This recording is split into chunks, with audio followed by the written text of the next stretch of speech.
Fagen and I sat down on Earth Day of 1993, not too long before his album Kamkiri came out. And we talked about a lot of things, including heroes' journeys and cars and science fiction. And then Donald dropped a little bombshell on us just as the interview was ending. Enjoy Donald Fagen of Steely Dan. We got April 22nd, Earth Day. Earth Day. How appropriate to be talking about steam-powered cars with hydroponic farms. Yeah, that's right. Yeah, well, Kamkiri does well on Earth Day. It's a good car. But what generates the steam? Boiling water. Well, I mean, yeah, but how do you boil the water? Yeah, what kind of...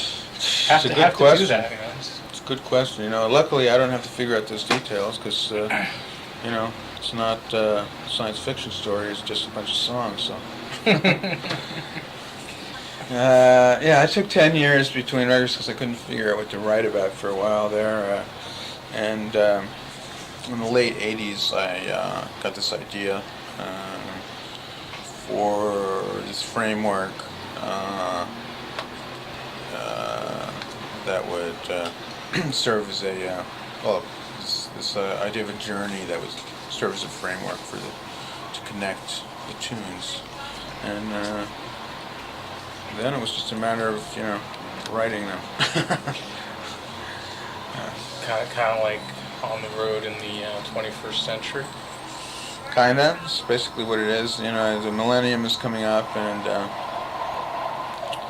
I guess it's kind of it's really a hero story or a myth for the apocalypse. Hence the AD on the end. Yeah. The Iliad, the Kamkiri. Right. If you take a trip in a Kamkiri, it's Kamkiri. Right. Do you have the cover art is there we go. Pull it right off there.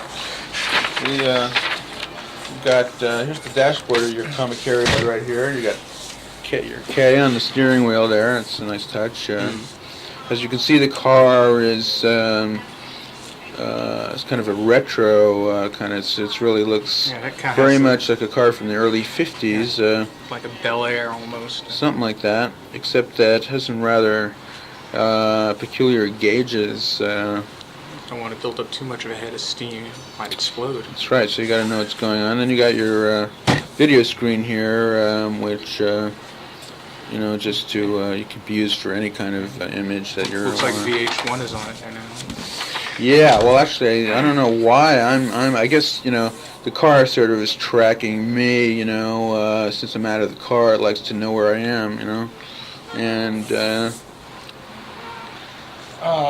Part of the thing that this seems to satirize a lot is car culture.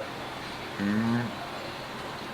Yeah, it's funny because I hate cars. Must have been a lot of fun in Los Angeles. Yeah, I drove in Los Angeles. I can drive. I had a little Mazda that I had chopped and channeled, and I had the back lowered by a mechanic that Roger Nichols, our engineer, knew, and it was the second year, I think, of the rotary engine cars. It was an RX-7, and it went like hell, really. And with the custom job I had done, it would really hold the road as well. So,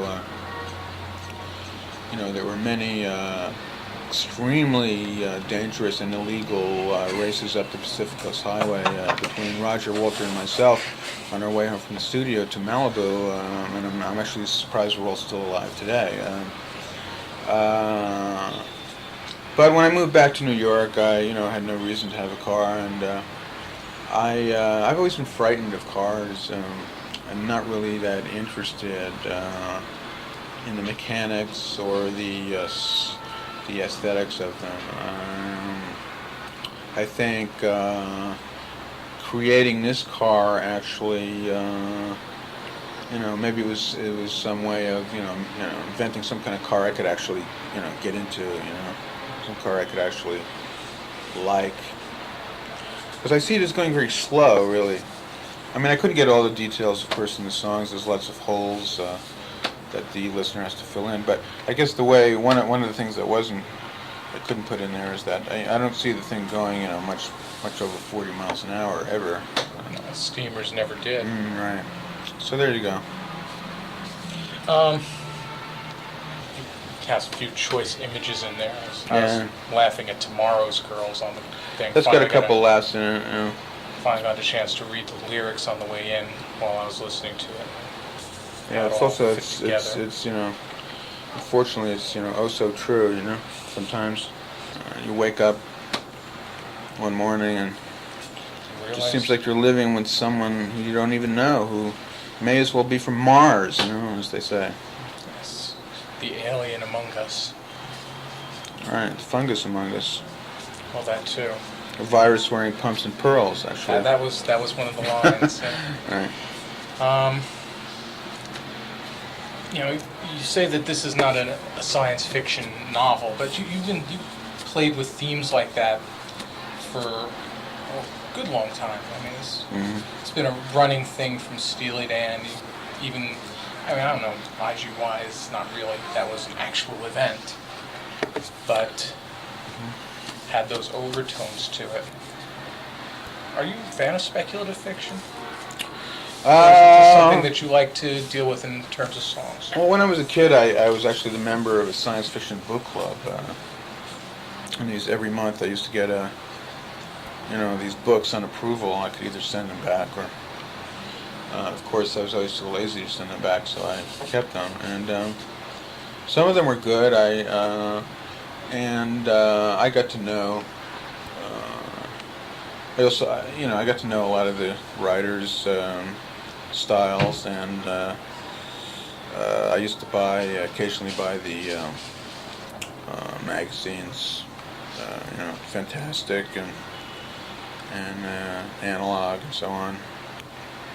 And S and FS. Right. F and SF. And so, and I always liked, I guess when I was a kid, I liked the freedom that the writers had to invent whatever they wanted, and the kind of the number of ideas that someone like A. Van Vogt or Alfred Bester could put, on one page, and that was always appealing to me. And for as far as writing songs, it's just I think it allows you to be. It automatically, allows the a certain detachment from the material, which something that makes for good art as opposed to bad art. Certain that is to say, it's reduces the sentimentality problem, and then also you can invent technologies as metaphors for things you want to say, and it's just it's fun. I think because you never know. It's unpredictable. You never at its best, and you never really you can say some a lot of startling images and so on, and it's also it can be very funny. I think certainly I will never forget the Space Merchants, for instance, by Frederick Paul and C.M. Kornbluth, and books of that ilk, which were satires written in the sci-fi. Two names. I just one because it sounds familiar, one because the album is dedicated to the person. Mm-hmm. Libby Titus. Libby Titus is a friend of mine for many years. She used to be a singer. Okay. Put out a couple albums. She's now retired, and she was really part of the origin of the Rock and Soul Review. She was doing little cabaret things around town and restaurants, and suggest if I would do a jazz show. It was just, the idea was Dr. John and myself would play keyboards, and we have a trio. We did a couple of those. We did one actually at Elaine's restaurant, and this other restaurant, Grappino's, that she used to do. And she'd have all, like a mixture of things. Warren Bernhardt would come out and play a tune, and then Michael O'Donoghue would do a little comic thing, and so it was really in partnership with her. We thought of came up with this idea of doing a concert of the songs of Burt Burns and Jerry Ragavoy, who were two partners. Kind of invented the '60s soul sound as it's in a sort of mature phase, and so we did a great concert at the Lone Star with a lot of great singers, and that kind of evolved into the New York Rock and Soul Review, and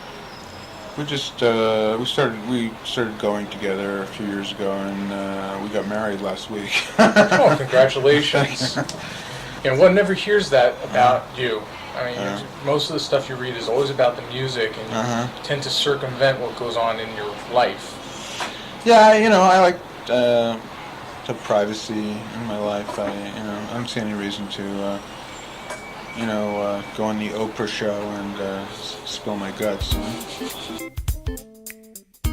Considering we were talking about Earth Day and all that, cars, all the traffic noises that came in through Kathy Schenker's office that afternoon, kind of interesting in retrospect.